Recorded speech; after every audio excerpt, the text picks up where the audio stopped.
No hei vaan ja tervetuloa takaisin Tarinapilven pariin. Juu, meillä on taas kivoja juttuja tiedossa sulle. Ajattelin, että luettaisiin semmoinen kirja yhdessä. Mitä siihen sanot? Siinä on sellainen kisuliini, joka haluaa perustaa klubin. Siihen saa liittyä vain kissat. Me ei päästä jäseneksi, koska toi on hevonen. Tuosta mä en tiedä, mikä toi on. Mut hei, katsotaan. Tässä on sen kansikuva ja siinä lukee vain kissoille klubi. Tuolla on kylläkin orava. Saa olla, että sinne saattaa muutkin päästä vähän jäseneksi. En tiedä. Eipäs ruveta hehkuttamaan. Katsotaan miten käy. Saako sinne vaan tulla kisuja vai päästäänkö mekin jäseneksi? No niin, aloitetaanpa sitten. Luetaan yhdessä. No niin, sanotaan miau. Vain kissoille klubi. Kirjoittanut Laura Herzog.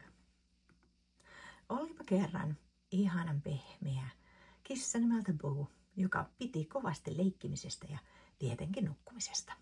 Eräänä aurinkoisena aamuna Boo sai mahtavan idean. Minähän järjestänkin kissaklubin. Siihen saa vaan kisut tulla jäseneksi. Tästä mahtavasta ideasta hän päätti mennä kertomaan naapurin kisulle. Sen nimi oli Ester. Miu mau. Hän maukui ovella. Ester tuli iloiten heti ulos.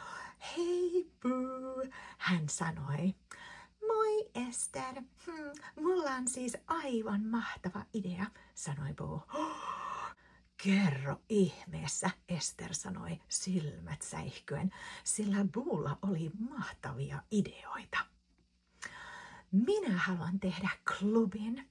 Siihen tulee jäseneksi vaan kissoja. Se nimi on ainoastaan kissoille klubi.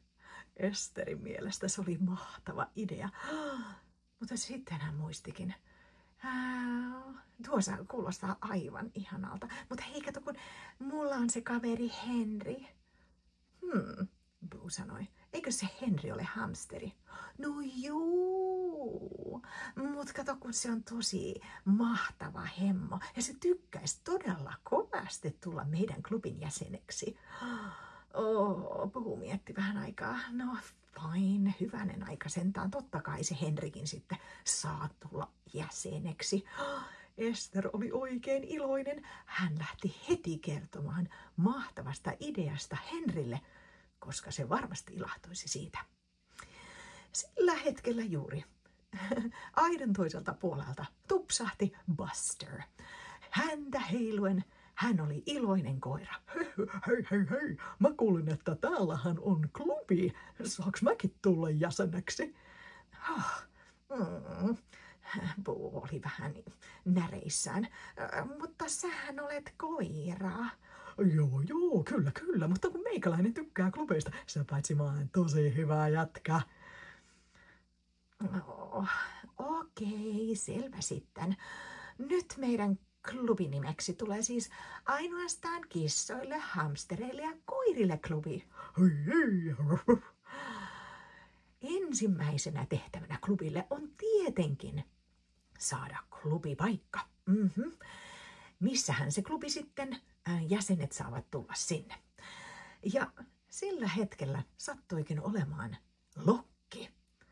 Lokki, joka tiesi, että missä hyvä klubipaikka olisi. Hei, mitäs täällä tehdään, se sanoi. No me etsitään klubipaikkaa. Minäpä tiedän hyvän klubipaikan. Saanko minäkin tulla vähän tähän klubin jäseneksi? Kuka nyt ei klubissa haluaisi olla? Totta kai, sanoi Ester. Lokki johdatti koko komppanian suoraan isolle tammelle. Mutta hei, siellähän olikin joku jo. Siellä oli orava.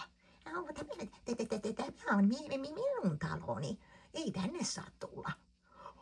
Anteeksi kauheasti, sanoi Boo. Me vaan etsittiin klubitaloa ja toi Lokki luuli tietävänsä, että täällä olisi hyvä. Ja tämä on minun talo.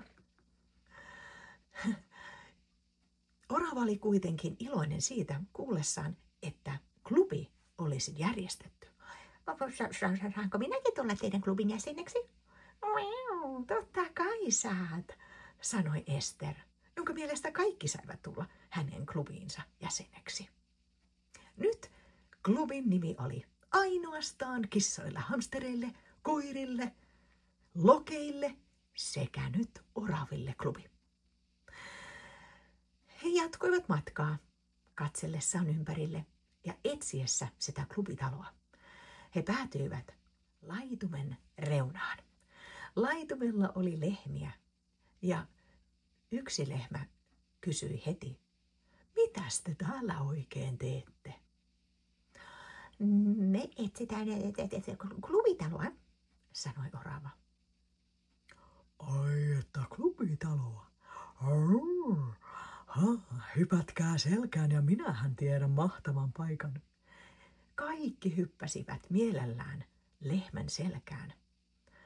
Jopa pieni lintu, punasininen lintu, lennähti sen päähän. Tässä on minun ystäväni Buddy. Voisiko Buddykin ryhtyä tähän klubin jäseneksi? Ennen kuin Boo ehti sanoa yhtään mitään, Esteri hymyillen ilmoitti, totta kai, Boohan on ehdottomasti tervetullut klubin jäseneksi.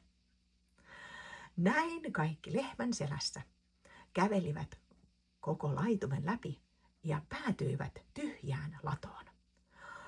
Tässä on meidän tyhjä lato. Maanviljelijä ei siis tarvitse sitä enää. Ei sitä ole käytetty moneen vuoteen. Tämähän on täydellistä, sanoi Boo, hyppäsi alas ja juoksi suoraan sisään. Sisällä oli paljon heinää. Yhtäkkiä se heinä alkoi heilua ja sieltä ylhäältä poksahti ketun pää. Hei kaikki, minä olen Fei. Mitäs ihmettä täällä tapahtuu? Lehmä päätti kertoa, että tämä on nyt heidän uusi klubitalo. Mitä? Onks teillä siis klubi? Voi ei, mäkin haluan ehdottomasti tulla jäseneksi. Saanks mä? Ja kaikki suureen ääneen huusivat, joo, totta kai.